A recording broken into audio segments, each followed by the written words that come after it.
What's up, everybody? Welcome to another episode of Mav Bites for Season 2. Very happy to have today Susan Ruiz Belding. Thank you so much for being here. Well, thank you for having me. So first off, what do you think about the studio? Oh, I love it. I love the color of the wall too. It's cool. Yeah, we tried to make it match as best as possible, and we found the paint that we felt would be still aesthetically pleasing for just the room itself, you know? So nice. It's close. It's not exactly the same. I don't even know what color it is. I keep referring to it as Mav Bites Green. Oh, you know? Nice. Yeah. So you are the first guest that we have that is currently serving in office, you know? So tell us about yourself. Who is Susan Ruiz Belding? Okay. Well, first, I feel I'm a daughter, a wife, and a mother. So I'm a graduate of Pearsall High School. I did graduate in 84. And I guess to kind of tell you the story. So I was here in 84, graduated, and went off to college, and then came back and worked at the Frio County Appraisal Office. My parents, I guess, were... My grandparents were immigrants, and my parents were born and raised, here in the United States. My dad was born in Pearsall, my mom in Cotulla, and they only went to a third grade education. They both had a third grade education because they had to work to help provide for the family. And so my dad worked at the highway department for over 30 years. My mom at the Pearsall cafeteria for over 30 years. And so my dad was big on education. He told me, Mija, you've got to go to school because I don't want you to work as hard as I did. Working at the highway department, he would come home, and I remember sometimes he'd be sunburned from being out in the sun. So that was very important to him, going to college. So it wasn't if I was going to college, it was where I was going to go to college. So I went to college and then came back, worked here. And then I dated my first husband in high school. And then I moved to Dallas because that's where he moved to after college, and got married and lived in Dallas. I was in Dallas for over 20 years. And so then when my dad's health started faltering and he was having health issues, that's when I moved back in 2013 to Pearsall. And been here ever since, so. You went to school here and you graduated in 1984? Yes. What were things like then? It was different. Back then, I remember being a kid, and there was a lot more stores. I guess. Really? Well, there was Danchak's, there was Liverman's, you had Ladybug. I remember going and shopping at Ladybug. I remember there was even a jewelry store in town. This is the first I've heard of these names, these really? stores. Yeah, I've never heard of these. Yeah, this is awesome. Yeah. So, and as a matter of fact, my dad's half brother owned the Rock House, which is now La Parriada. Okay. Yeah. So his name was Jose Garcia. It was my dad's half brother. My grandmother had been married to I think Joe Garcia. They had a son together. He passed away working out in the labores, out in the field, and by a rattlesnake bite. Okay. Oh, wow. So then she met my grandfather, met him, and had my dad, Manuel Ruiz, and my uncle, Dino Ruiz, which are twin brothers. And they also had a sister, and her name was Jesusa, but they'd call her Chita.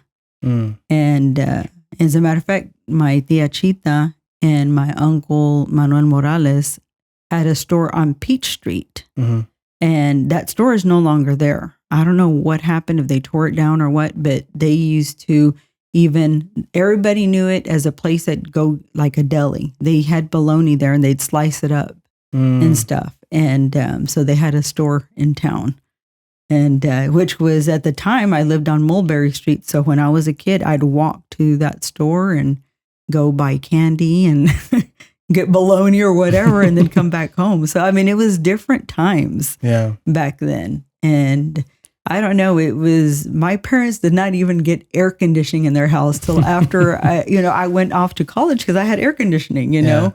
And I wasn't coming home as often, I guess. So Dad said, no, we need to get air conditioned, So, but we used to have we slept with our windows open, our doors open with screen doors. It was different back then. I feel like I felt different, you know? Mm-hmm. So, I don't know, simpler times.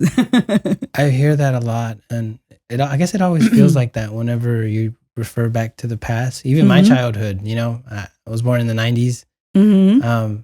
Everything seems simpler. And speaking of childhoods and the 90s, I know that when I first met you, I was wondering who you were. And then I eventually made the connection because of your last name, Ruiz. Yes. And I remembered that, well, you and I spoke about this, but I wanted to bring it up on the interview again because for me, it was full circle to meet the daughter of a man that I knew at some point. And you've mentioned him several times, your dad, Manuel. And, growing up, when I first moved to Pearsall, I was 2 years old. My parents, when they came here, we didn't know anybody. My mom's from Piedras Negras. My dad's from San Antonio, but lived in Eagle Pass his entire life. And then now I come to Pearsall 2 years old. We don't know any English. Nobody, somehow we end up at that trailer park in down Cibolo Street. At the time, it was a trailer park owned by your dad, Mr. Manuel Ruiz. And I only knew of him as Manuel. And one of the very earliest memories I have of Pearsall is just this man that would come and he was just charging rent, Yes. So I remember the whole interactions between him and my mom. He was a nice man. He took care of the place, I saw him doing his work. We would be riding our bikes. He'd be doing, taking out trash or stuff for the community. Yeah. So I knew of him and I knew that he had a family, obviously his wife, but I never knew who his family was. I don't know. Fast forward the clock 25 years later, I meet you, you're a Ruiz, and I'm like, well, who is this person? She lives here. And it's like, oh, wow. Yeah. I finally asked you and you're like, you're the daughter. You're his daughter. And I never knew that. And I just thought that was full circle for me. And it was so awesome to finally meet you, to see that. And I don't know. I mean, I just think that was that's been the coolest thing with doing Math Bites interviews is meeting people and figuring out who they are. And at some point I crossed paths with some of them or their relatives, and so, what brought you back to Pierce? You said you came back to Pearsall after being in Dallas? Yes. So I worked in the corporate world for over 20 years. And we had a nice house we had built and customized, my husband and I, because my husband was a general contractor in Dallas. But then when Dad's health started, failing, then that's what brought me back. So I didn't ever think I'd be back in Pearsall. I thought I would end up living all my life in the Dallas area. But family always brings you back. And so he got sick.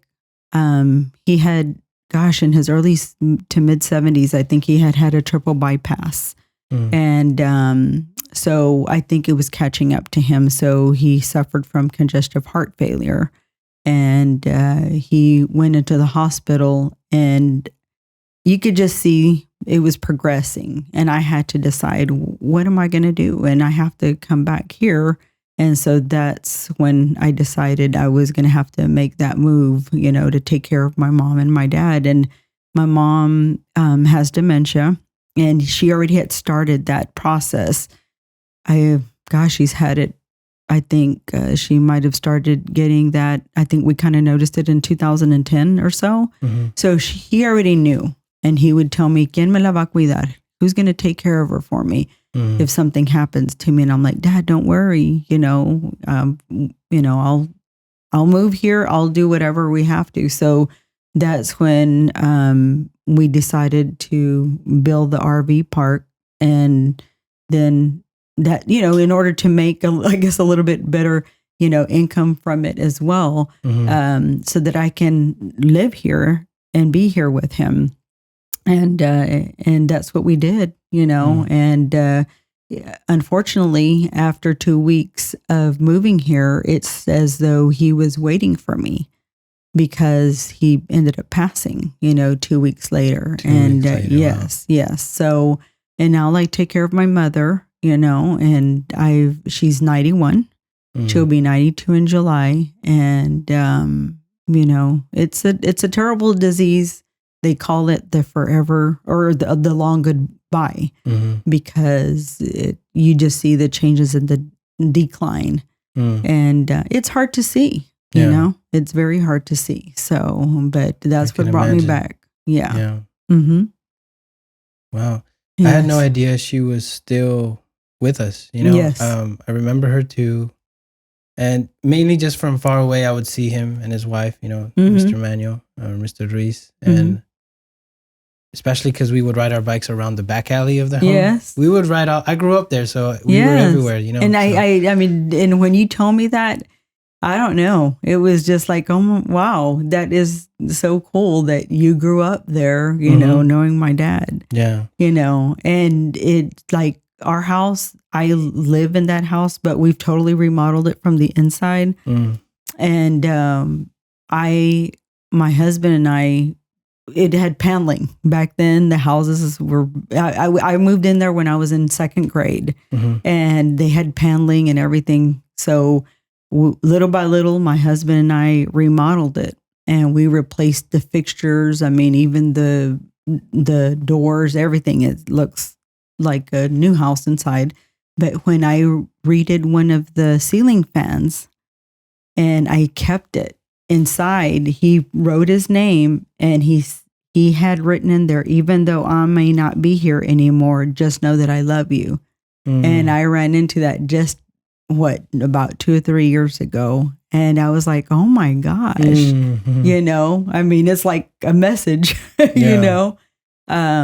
that was cool. And I ended up keeping that fixture, and I'm like, I'm trying to figure out what can I put it in? I don't know, shadow box or what, So, but I did keep that. That's neat. But I don't know. It was cool to know that you grew up in that RV park that my dad, had. At the time, it was a trailer park. Or a trailer park, yeah. What I remember about it is it was a trailer park. It was very well kept. And I think that had a lot to do with the way he expected things to be, taken care of. And I think the people that lived there took a lot of pride in it too. So when I was there, it was a trailer park. Right now, it's an RV park. What was it before it was a trailer park? Because like when they bought the land, what was out there? I don't even know. No, because I was little. Yeah, you were younger. So I was younger. But I remember my dad wanting to buy it, and my mom being, I don't know, we should do this, but they did. And I remember my dad doing a lot of the work to it, and him building it. And I remember going to San Antonio to go get the panel boxes and the electrical for it and stuff, because I'm an only kid. I mean, they had me late in life, but I did everything with them, So I remember going on those trips to San Antonio for him to get all the supplies to build it. So that's neat. So right now, what do you do for a living? I'm a full-time justice of the peace. Full-time? Yes. Is it possible to do it part-time? Yes. I mean, I guess you can. I guess one of the good things about the job, I mean, it does give you flexibility. I do, every once in a while, I may do a notary service. I know I had sent you my resume. I'm not sure if you looked at it to see all the different things that I've done, because sometimes I am needed for notary service. I'll do, since I was in banking, I may do loan closures. So as a mobile notary, and they may say, we've got a closing, whether it be a house closing or auto closing in Cotulla, can you go? And sometimes if they can't find anybody, I may go ahead and take that appointment and go and do that for them. So, but the majority of the time, I'm at my office, but we are on call 24/7. So our job does not finish at the office. So there may be times that, and I know before doing this interview and kind of telling you what my job entailed, we are sometimes doing emergency detention orders. We have MHMR.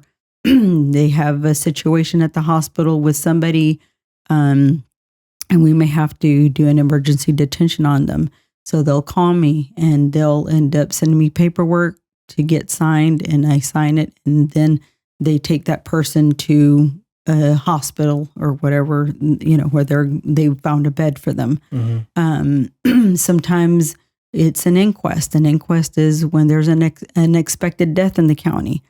And sometimes people don't realize it, how, I guess, everything that it entails. But I mean, they can call me at 3:00 in the morning and they tell me we have an accident on 57 or Bigfoot or Dilly. And you have to go out and there. We go on those. And I think and I know one of your questions was, what's the most difficult part of your job or whatever. I'm not sure if it's difficult. It's more of it's sad, because it's something that we have to, we do it, but that's somebody's loved one.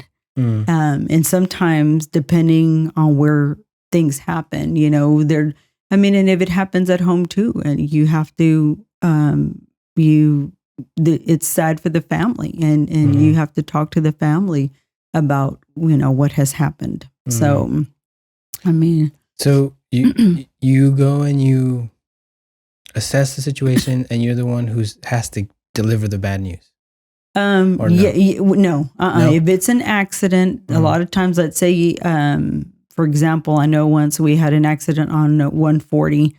The gentleman was from Uvalde, and he had gone into the brush. I think it was a big truck that passed by that noticed the vehicle because he had run into the brush and through the fence, and it was but I think it was a semi that was able to see something out there and called the dispatch, and they went out there. But when that man passed, we went and sent a trooper to go notify the family. So we're not, usually it's law enforcement that goes and notifies family members, but you never know. There's times where if it's local, a lot of people know each other here too. And then you've got family members arriving at the scene, and you have that situation, and you're having to handle that as well. So, but that's, I think, the saddest part of our job, is doing that. Dealing with those situations. Yes. Yeah. Wow.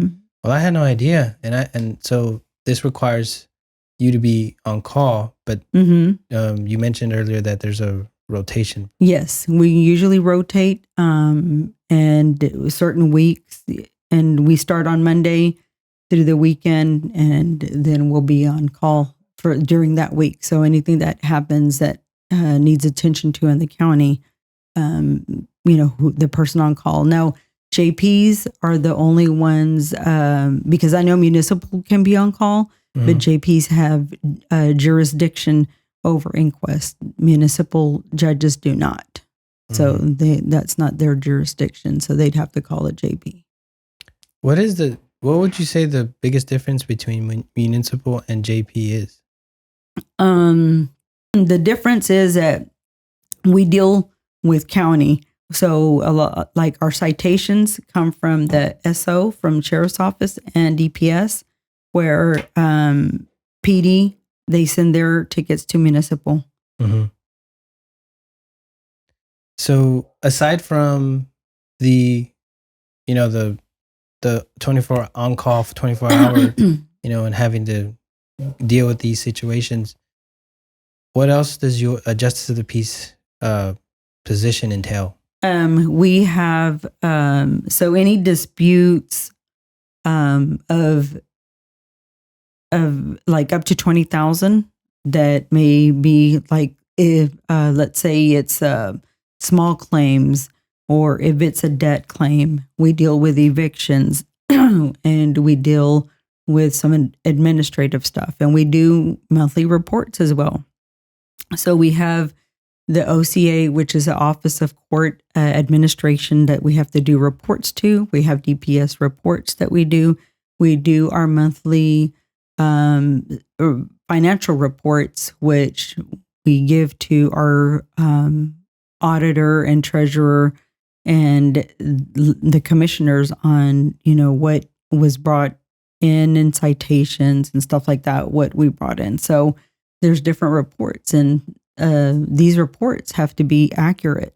Mm-hmm. So if certain reports, if you're not meeting a certain percentage, you can lose funding for the county, So you need to make sure your report is accurate and you're reporting correctly to, all the entities that are requiring reports from you. Interesting. Mm-hmm. What is your favorite thing about it? The favorite thing about my job, I guess, is that I'm able to provide justice for the community, and there if they need me. But keep in mind, when people come into my office and if they have a problem, I have an excellent clerk. Yeah. So Gloria Elizondo is my clerk. And when I first came into office, and this is how I guess I came into office. My office was an open office. It was vacant. Mm-hmm. Judge Luna was the previous JP, and he was appointed county judge when the county judge Carlos Garcia retired. So I was I guess so. I ran for office, and what happened is I guess I didn't know this is something I was going to do. I got involved in the community, and when this position came vacant, I guess neighbors had even asked, hey, maybe this is something you would want to do. We've noticed that you're getting real involved in the community and trying to betterment, for the community. And of course, the RV park I had established, we cleaned it up and everything, and neighbors were happy I had done that as well. So I thought about it, prayed about it, talked to my husband about it, and I decided to run for office. And I guess that's what got me in there. But I also, so when I was needing a clerk, I did post the job position, but I needed somebody that was experienced and that knew what was going on, because I was going to fulfill a 2-year term, the unexpired term of Judge Luna, and I feel I had 2 years to prove myself. I didn't want people come to my office and like, oh my gosh, they don't know anything when you go up there. So the positions or the people I had interviewed, one girl did have court experience, but she never returned the call when I called her to offer her the position. So I don't know what happened there, but anyway, I talked to Judge Gates and I said, I don't know what I'm going to do. And she said, well, I've got 3 clerks. And at the time she was taking on JP3's work. In the meantime, because it had already been vacant for a while.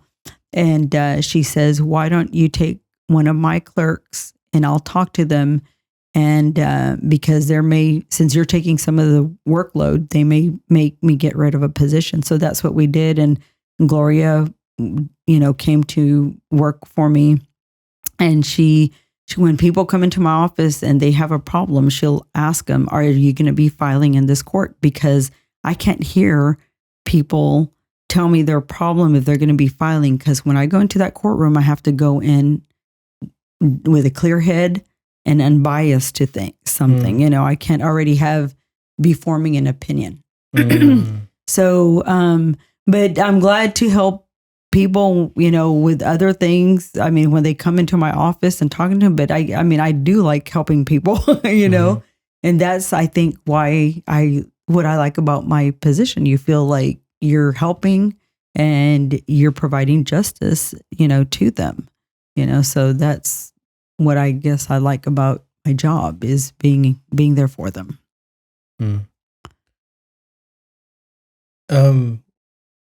What is your favorite thing about Pearsall?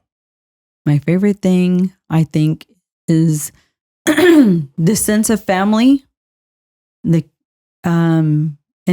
the way the community comes together. I mean, I was born and raised here, but I think what I've seen, and I know that somebody even had pointed this out to me that isn't from Pearsall, and is how we come together when we need to. An example is we had one of our sheriff deputies, Justin Longoria, when he passed, and we came together for that, and just the outpouring of help to the family, and when they brought him into town and you see everybody lined up, I mean, that just, I don't know, it just did something to me to see that. When we had the bad weather, the freeze last year in February, we came together and we put things that we felt people needed together. And I remember we came here to the Lions Club, and I participated in that, and we were giving out waters and food and everything, and we came together for people. And so I think when there's something that happens, the community comes together as one, and it's very heartwarming to see that, so that's definitely one of the pros of being in a small town, yes, how we can come together for these big issues and hardships that happen. Yes. So how long have you been the Frio County Justice of the Peace? This is my 6th year. This is your 6th year? Yes. So you have some experience. Yes. And throughout town, your campaign signs read experience and dedication.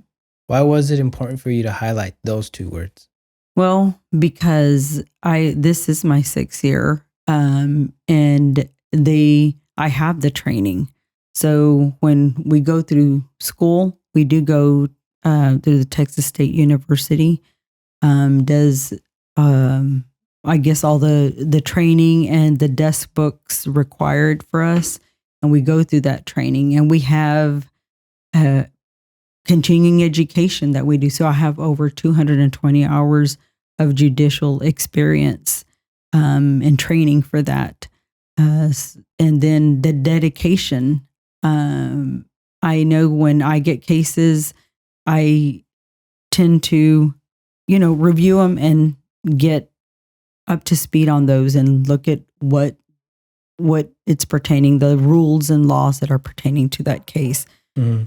And also the fact, the dedication part is I am available, and I hope and know that these officers and law enforcement know that they can call me. And I've always told them, you can call me at any time if you need me for something. Don't feel you're disturbing me. If you need help or whatever you're needing me, call me and reach out to me, which, they do. I mean, there's been times where our office is already closed and they need something and they need signatures, and they'll come to the house. Sometimes it's stuff that I need to get typed up, and they're waiting in my living room. They're sitting in my living room while I'm typing up what they're needing, the documents that they're needing, so I'll try to be available. That part is, I think I'm always wondering about that now. When I learned that a lot of these positions actually pay, my question is always, do they do this full-time or part-time. Mm-hmm. And I think it's possible to do it part-time effectively, but there's always that whole thing about like, you can't do one thing as good if you have it split up. Yeah. You know? So so that's definitely something interesting. And I think what people should consider when people are running personally, but also for who you're going to vote for. You know? And then also like, I guess someone coming in would have to learn everything all over, right? I mean, I'm sure people would help. I'm sure they could pick it up. People are capable, whoever they are. I mean, but we have an advantage, at least for precinct 3, that we have an experienced person in that position. Yes. You know?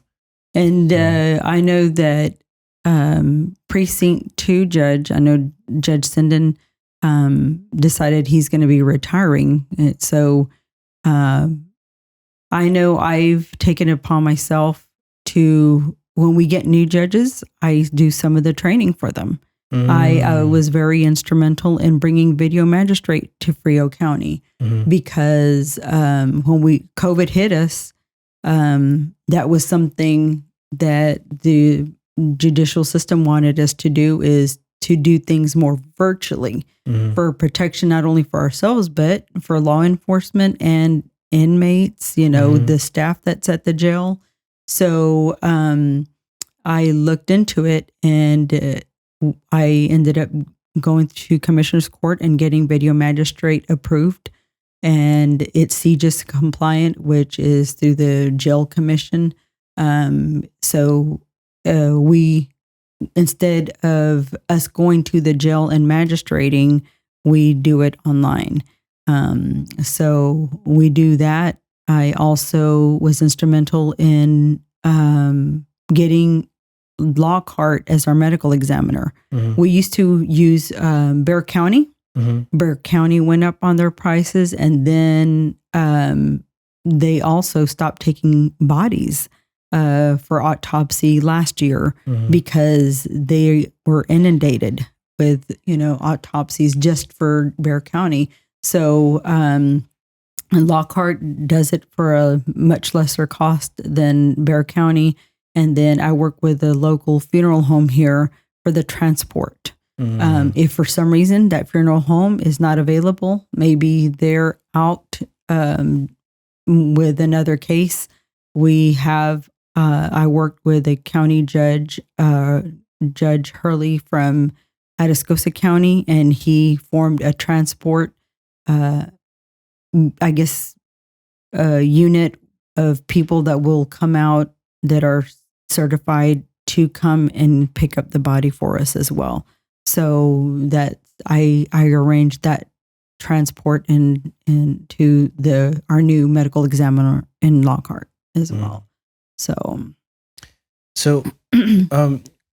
that's to me, when I hear these, you know, all these things that you're having to make decisions for people's bodies, you know, that is so like, it's not something that I think about, you know, and I don't know that people know that this is what, I mean, someone's got to take care of this. Someone's got to take the responsibility of making sure that these bodies are handled properly. Oh yeah. Finding the right This is care somebody's for them, loved one. you know, even after they've passed, you know, which is a sensitive topic and time for, you know, loved ones, but also the bodies still continue to be kept and handled professionally and taken care of, you know, even though they're, you know, they've passed, it's still important. So that is so interesting. It's not a part of, not something I realized, you know, for one, you would be doing, or the justice of the peace in general, you know.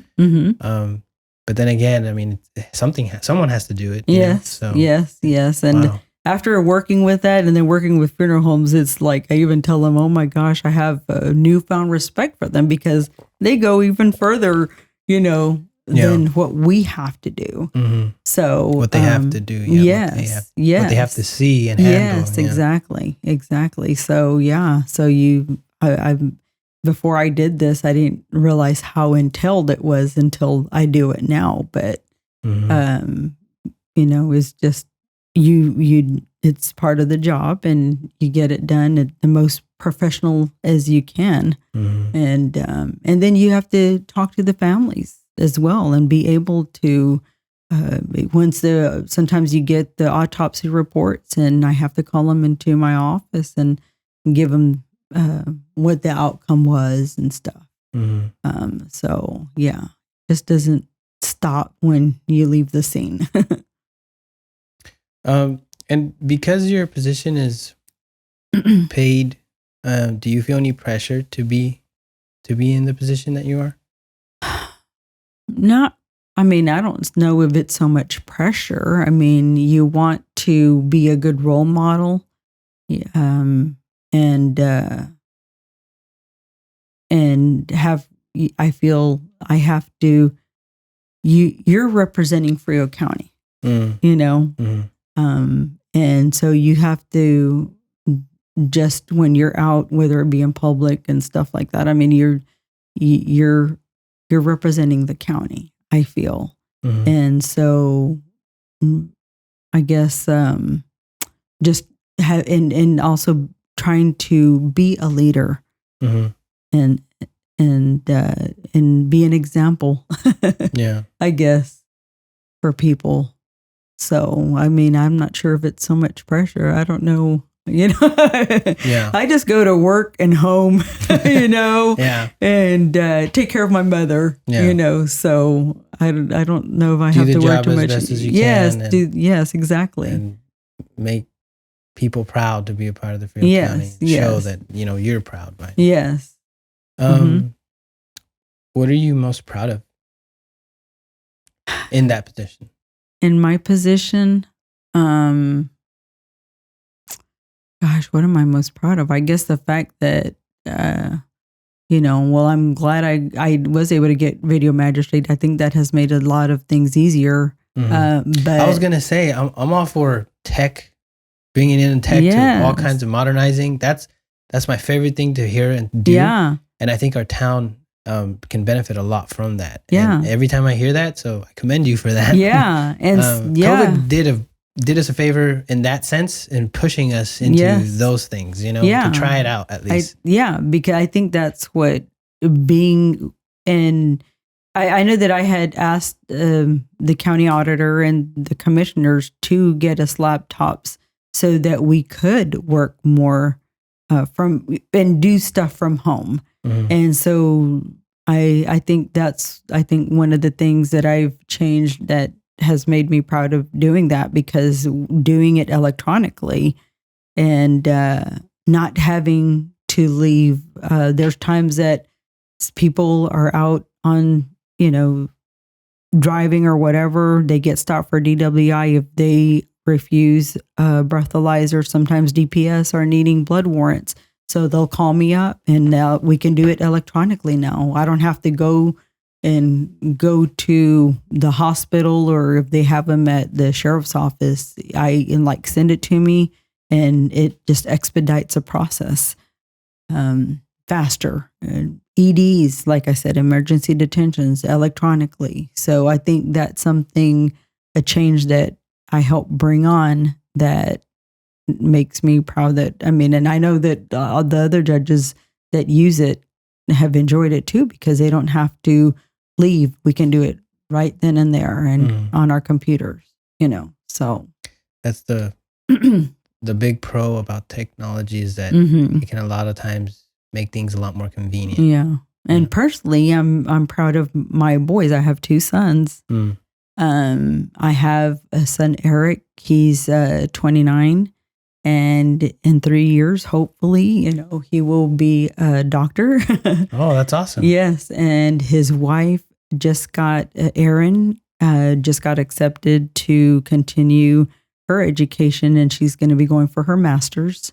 Awesome. And she just started her classes as well. My youngest son is John, and he's 23, and he's very goal oriented. We wanted him to go to college, but then after going to some classes, he's like, I'm not sure, this is not for me. So he is working in roofing sales. He's a top salesman for Quick Roofing in the Dallas. He's doing great. Yes. Well, they're looking right now. They're looking for a facility in the Denton area. They're looking at giving him his own, office. Awesome. Yes. Yeah, that's great. Yeah. So right now, once he gets that established, he's going to be training other salespeople and running his own office. So. And what is his name? John Belding. And then Eric Terrazas. Shout out to John and Eric Belding. Yeah. Well, Eric Terrazas is from my first marriage. Oh, okay. Yeah. So, yes. So hopefully in 3 years, I'll be calling him doctor. That's awesome. Yes. So, where do you see Pearsall in 10 years from now? Well, I'm hoping that we'll see growth. Yes, I think we all do. Yes, I am in different committees, and I'm real involved in the economic and development committees of Pearsall, the county. We have county people and city come together, and we discuss these things.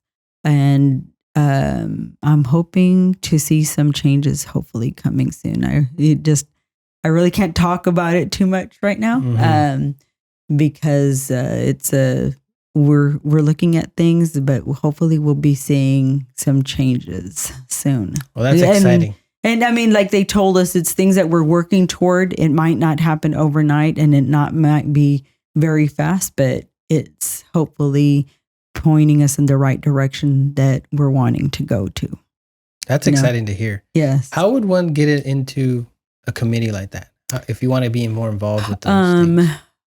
I don't know. I know that I guess because I'm involved a lot in other things, sometimes I get invitations to it. So, and I'm not sure if it's because I also work for the county, but sometimes this last one, I know that there was private citizens, but there were business owners. So, whenever there's something open to the public, I think like the Grant Works, you were there. You went to that. I think that's where we first met. Yeah. Yes.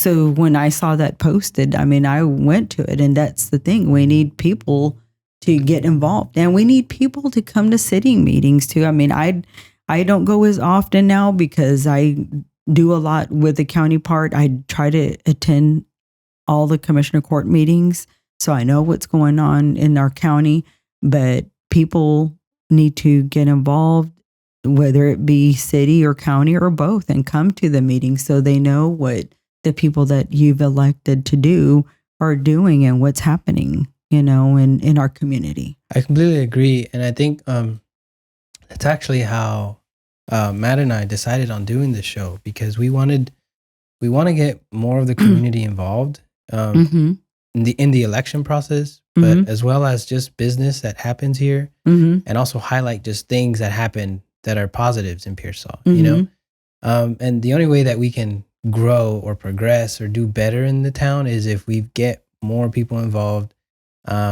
Everyone involved helps, and I think, but specifically, the younger generation needs to kind of step up, and start, I don't know, putting in their 2 cents on things, saying maybe someone will come up with another idea, something we've never thought of, Yeah, so, exactly. So. But I try to work closely with our other community leaders.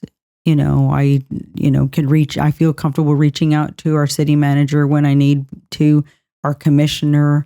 And I know I had mentioned to him, while I was out campaigning, they were telling me, we need to do this, and when are they going to pick this up and the cleanup or whatever. So I noticed that and I think our commissioner did reach out to the city manager, and I don't know if this is what inspired him to set dates, but I know that they're doing cleanups right now, curbside and piles and stuff like that. And then today I was messaging with him regarding another issue, but so it's all about working as a team. There's no I in team. We have to work together And I think we're doing that more than we used to in the past. I think the city and the county working together. I've seen more of that happen as of late. So, but yeah, we just have to work together to clean up our little town, you know? I agree. So we are just over 45 minutes. Wow. At this time, would you like the people of Pearsall or the people of your precinct, would you like to tell them anything specifically? Well, yes. And I guess I did write bullet points down because I guess I things that I do want to say, and I don't want to lose track, you know, or forget. But I guess as for re-election purposes, I've been currently serving for 6 years as Justice of the Peace. I have obtained my judicial training already. The training that I did get is from the Texas State University, so I feel that's important. Over 220 judicial hours, and continuing because I've already taken some webinars for this year, and I'm scheduled to go in May for some more hours. So every year we are required to have, more continuing education. I do run an efficient and effective office with high integrity and honor. I believe in fairness and equality, and extend and uphold the laws of the state of Texas. I've preside over criminal, civil, and administrative cases. I'm experienced, hardworking, and dedicated. And then also for people to know, I mean, we need people to come out and vote. Voting is one of the most important responsibilities we have as U.S. citizens, and we need to take advantage of that, and so that you put the right leaders in place. And I feel I've been doing a good job as of far, and I get that not, from, I guess, people that have been in my court and other judges that I work with as well, that I have great mentors. And not only just here in Frio County, but I've developed relationships with other judges throughout other counties. And so if in the event that there's times that I can't hear a case and I have to recuse myself and there's no other judge available, I am able to reach out to other judges, and they can come and sit on the bench for me. So, but again, please vote. I am dedicated, hardworking, and experienced, so. And from Pearsall. Yes. Born and raised. No. Yes. Yeah, that's right. So. Well, thank you so much for being here. And I guess it takes a lot to be here to be able to, have this conversation on camera. And I just can't thank you enough for that. Oh, well, I appreciate you having me. Thank you so much for giving me this opportunity. Yeah, thanks. Thank you.